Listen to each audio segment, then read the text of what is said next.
morning, everyone, and welcome to Cyber Straight Talk. I'm Linda Zecker, along with my co-host Catherine Mahalik, and today we kind of want to do one of our little short stories where we talk about relevant events that have just recently happened and how that might be something that you all would be interested in. And the one we really want to discuss today is what happened to Jaguar Range Rover.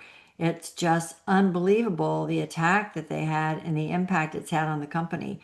And I'm not sure everyone's been following it as closely as we have, but it's really, really significant. Yeah. It's just not impact to them. 5,000 of their vendors, the UK government's now having to guarantee loans, and it's not the first time for them. So this is big impacts that you've actually, you're aware of personally. And, this is just not a company's issue. This is the UK government as well as 5,000 UK suppliers.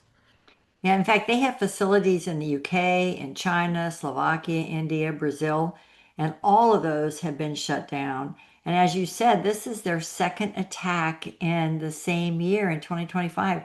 Earlier this year, they had a ransom attack from Hellcat. And so it makes you wonder, what have they been doing? I mean, how could they have a second such major attack? Did they have steps in place? Were they meeting and trying to find out what they need to change in their operations or in their cybersecurity planning? But it doesn't appear that a whole lot happened between that attack and this attack to fend off something so huge and so impactful to the company. Yeah. And every time I read one of the stories or updates about it, it is it's it's amazing to me that here is a company, and we deal a lot with smaller, mid-sized companies, and they go, we can't do anything about cybersecurity because we don't have money. Money's not always the answer, right? These guys have all the money in the world. They had suffered one attack. You would think that because, you know, Jaguar Land Rover is owned by Tata Motors. They're one of the largest conglomerates in the entire world. They have the money. So it's not about money, it's about making sure that you understand, and you've said it before, Linda, everybody will get attacked. The question is how well you can bounce from it, how well you're planned for it, and it's minimizing risk and damage. And it didn't seem like they learned from the first attack. So, you don't want to kick somebody when they're down, Right. but this has ramifications so well beyond them that I think it's worth pointing out and to give particularly our smaller customers and mid-sized customers the message that it's not the money that you need, it's the planning and it's and taking the responsibility and not putting your head in the sand that this will happen to you also. Yeah, I mean, this is, as we said, this is so huge. I mean, they're estimating that's about 2.6 billion in dollars of impact, and that's not even counting the small businesses and so forth in their whole ecosystem. Like you said, I do have some familiarity with Range Rover, and I had just gone in to turn in my old Range Rover, buy a new one, and I wanted to get in before the tariffs hit. And so they were already low on inventory, and now with this, the plants have been shut down. They're not shipping out. These dealerships all across the US and other countries, they're not going to have inventory. So that means the guy that is working in the shop, that means the guy that's selling the cars. That's a lot of people that are being hurt by this that don't really get mixed into that $2.6 billion amount.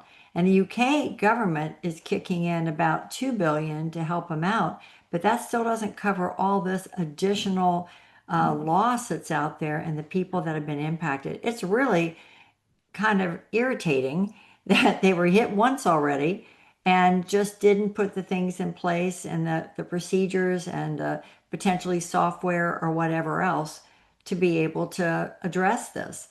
And it makes you question, you know, all boards should think about this, but it makes you really question what are the steps that you need to take and put in place. As you said, you've got to have a resiliency plan. And, boards have to think about, Do I have a cybersecurity committee? Am I bringing in cybersecurity experts to support that committee to make sure that you have the right cyber expertise and you have people involved that are up to date on what's happening, who the threat makers are, and so that you can make sure that you are prepared. Right.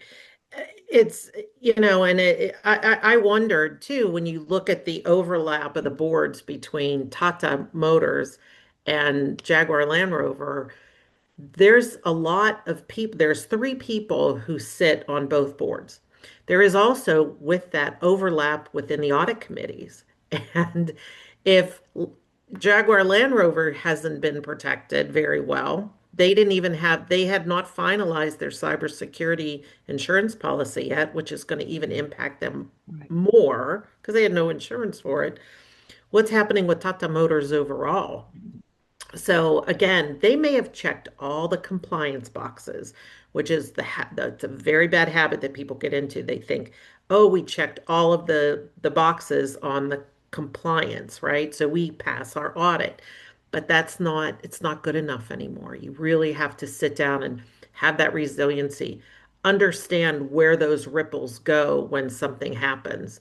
Like you said, there's no inventory, and now even even the dealerships were down because of the integration of the systems between, the production and then inventory ordering, all of that. So this has been really something to watch.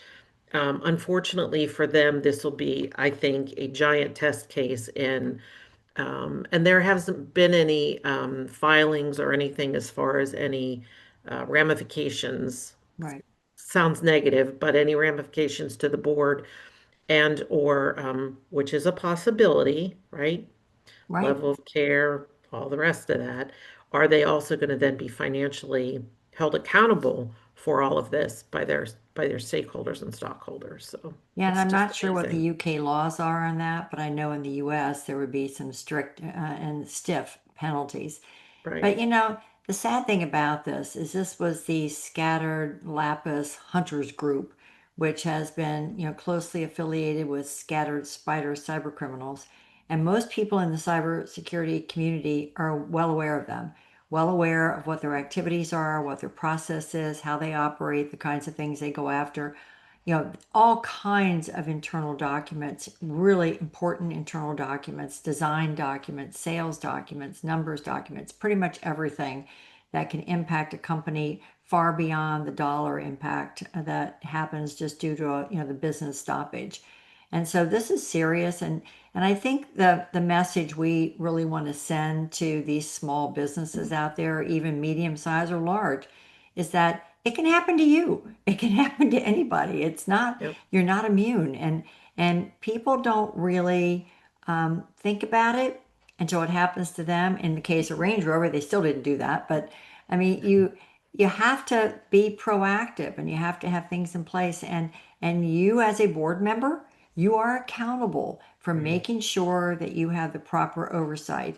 And if nothing else, because if bad things happen, you want to be prepared, be resilient, have a plan on how you're going to restart, jumpstart, do whatever you need to do to move forward after the attack. But you also want to make sure that you can clearly document all the things that you've done to make sure that you have plans in place to try to avoid an attack. And that's where so many companies fall down. So that's what we do. That's what Cyber Knowledge Partners is all about. And so we do have that expertise, not working with us, work with others. Make sure as a board member that you are thinking about what's required on a cybersecurity committee and that you are bringing in the right expertise from the outside. Because just like not every board member is a sales expert or a financial expert, very few are really cyber experts. And so it's a necessary skill set that you can definitely supplement with outside resources. Right. Well said. So make your plans, people, make your plans. Yeah. So with that, we'll sign off. But we just wanted to make sure that we talked to you about this because it really is an important topic, and this has been. I feel for the dealerships, and I feel for the people that are impacted, and I feel for the company. But this was one of those things that maybe it could have been avoided, or maybe it couldn't have been as bad as it was. So With that, we'll sign off and thank you all very much for joining us for Cyber Straight Talk. Bye bye. Thanks, everybody.